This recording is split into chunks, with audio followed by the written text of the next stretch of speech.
All right, we can all agree you don't want to bring an uninvited virus to your holiday dinner table this season. So doctors are warning right now of a possible tridemic. COVID-19, RSV, and the flu are all active across the country, and doctors say getting vaccinated against the flu and COVID is a must. It's a great way to combat all this. There are signs, though, that the vaccine's effectiveness could be waning. The Washington Post reporting 58% of all COVID deaths in August were from those vaccinated or boosted. Joining me now to help make sense of all of this is Dr. Saju Mathew. He is a primary care doctor at the Piedmont Clinic. Dr. Mathew, happy Thanksgiving to you. Thank you for being with us. Thank you. Happy Thanksgiving to you, too. And I'm in Chi-Town, by the way. My family lives here, so I'm excited about celebrating with my family. Oh, that's wonderful to be together. And let's face it, you can send out the warning that we're seeing an uptick in a lot of these things, but people want to get together. So what is your advice today as we're cooking, as we're cleaning, as we're gathering to try to limit the spread of any of these illnesses that are going around? We're in a much better place this year than last year for sure.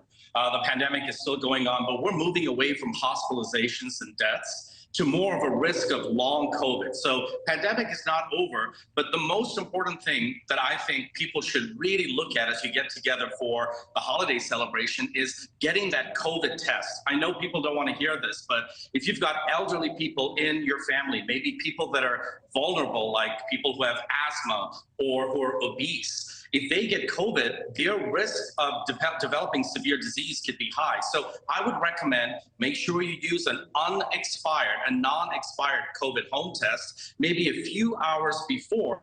That way, going into the meal who might be positive, and then you can adjust accordingly. Help us understand why the vaccines are critical, but we're not seeing the full protection that we did early on. What is some of the data showing right now? Well, it's really very normal for vaccines to wane after a while.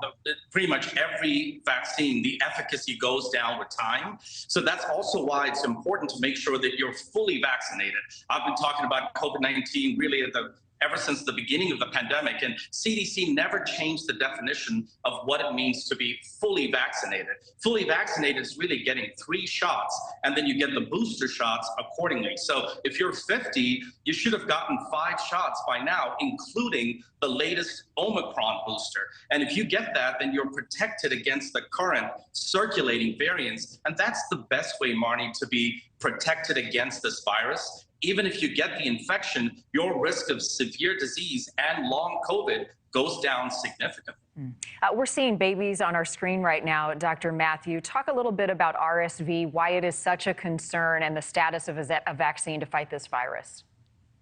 RSV has hit us hard early, and has it really in so many ways incapacitated at hospitals. Now, RSV, as a lot of young parents will realize, is very common in young children, especially before the age of 2. But the problem is in some kids, they may actually need emergent care. So as we're seeing right here on the screen, if you have a baby that has labored breathing, almost like the head bobbing, the chest going in and out, maybe they're dehydrated, that is a risk of a baby having severe disease, and that baby must be taken to the emergency room. But I want all parents to be reassured that most kids just have a cold, Marni. In fact, it can affect adults as well. But the risk really at the end of the day is to kids below the age of 2, especially below 6 months, and adults over the age of 65.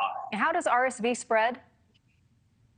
Really through contact, just respiratory, through touching surfaces, hanging around people that actually have RSV. Just like you get a cold, that's exactly how you could get RSV, and that's also why it can be very contagious. Yeah, be careful. Wash your hands thoroughly through this holiday season. Dr. Mathew, flu cases are spiking earlier than normal. We typically see it in December and January. We're seeing some pretty high rates, especially in the Southeast. What do you attribute to the higher numbers right now? A lot of epidemiologists try to figure out exactly, is there something actually called an immunity gap? A lot of my friends say, no, Dr. Mathew, we don't think that that's the case. Immunity gap is where, because we have been protected really for the last 2 or 3 years, the precautions that we took against COVID sort of decreased our exposure to all these other viruses. And now that America has opened fully, everybody's pretty much back to a pre-pandemic lifestyle, we are now being exposed. People that weren't exposed to RSV last year are being exposed to RSV this year. Same thing with influenza. But I think it's really more of a numbers game. Lots of people are out there not wearing a mask. People are getting on planes and trains. There's no testing required, say, for instance, with COVID. So these respiratory viruses are having a field day. At the end of the day, washing your hands, wearing a mask in congested spaces, and getting vaccinated for the flu and COVID-19 is key. Thank you for watching. Go to newsnationnow.com to find NewsNation on your television provider. And don't forget to click the red subscribe button below to get more of NewsNation's fact-driven, unbiased coverage.